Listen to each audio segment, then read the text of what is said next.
امنیتي ضمانتونه روسیه، امریکا او ناټو ته مو حوصله په ختمېدو ده. د روسیې د بهرنیو چارو وزیر چې د امنیتي ضمانتونو په برخه کې د امریکا او ناټو پر وړاندې د مسکو حوصله نوره تنګه شوې ده. دوستانو په دې هیله چې روغ جوړ به وي، ویډیو راسره تر پایه وګورئ.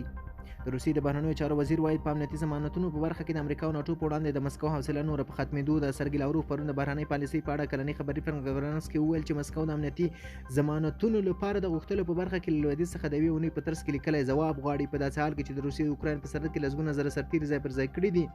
لاوروف واشنګټن باندې تور ولګاوه چې په دې برخه کې د پرمختګ کې پاتې راغلی. واشنګټن او متحدانو د امنیتي ضمانتونو په اړه د روسیې د غوښتنه چې ناټو د ختیځ په لور روان پرمختګ نه کوي په قاطعیت سره رد کړې ده. او اوکراین په سرحد کې د پوځي حضور د پیاوړي کولو لپاره برخه کې د روسیې ته خبرداری ورکړې. ډیپلوماټان د لویدیځ او روسیې د جګړو ترمنځ د یوې اونۍ مذاکراتو د نتیجو په اړه ویرونکې ارزونه وړاندې کوي.